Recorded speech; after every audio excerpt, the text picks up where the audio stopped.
Okay, so let's talk about scoring and how I think it, because like I said, Yoel Romero is not somebody who benefits from the 10-point must system whatsoever. I personally felt like the first 2 rounds were very close, extremely close. And the third round was controlled primarily by Yoel Romero.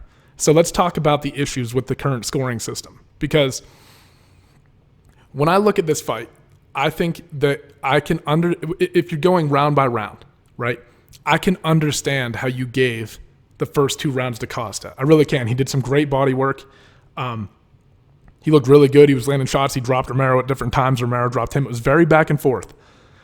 Okay. So I think we can agree that the first 2 rounds were close, right? In my opinion, very close. If I had to judge that fight, I wouldn't have really known who won. I think that fight might be closer to a draw than anything,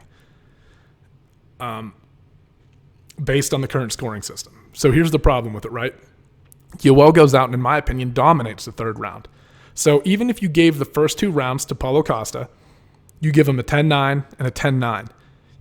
I don't think that by the current standards that they judge under, that Yoel Romero's third round was dominant enough for a 10-8. It was probably a 10-9.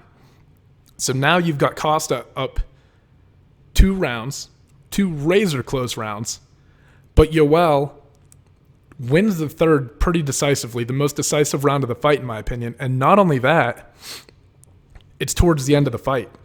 And I think that the end of the fight should be, there should be more emphasis on what it's worth, because that's when fatigue starts to kick in.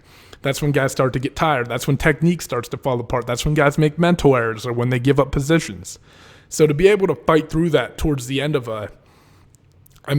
if the 15-minute mark signifies the end of the fight, if you're completely controlling the fight at that point, we're getting closer to the hypothetical end. Like, you can see one guy fading. I think that should be worth more. So under the current scoring system, I do not think Paulo Costa got robbed. But I do not think that Paulo Costa won the fight as a whole. I think that Yoel controlled the third round. I think that's the most important round of the fight. It was the most decisive round of the fight. And I think that if you're going to score rounds, the way that rounds should be scored is not 10-9. Like, the idea that the first round and the third round, the differential between the points is the same is ridiculous to me. I think what it's more like is like a scale, right? And when the fight starts, the scale's here. And as one guy starts to do something and implement his game plan, it goes like this. And if the other guy counters and starts to come back, it goes like this. So what you need is a scoring system that represents the differential between how much weight this guy has put on the scale and how much weight this guy has on his side of the scale, right? So I kind of think that the way to do it is you have like 10 total available points per round, and you could score it 6-4, 7-3, 5.5 to 4.5. I'm okay with all of those. To me, that's just the way to do it, man. It just seems like it would give you more accurate representation of what's actually going on in the fight.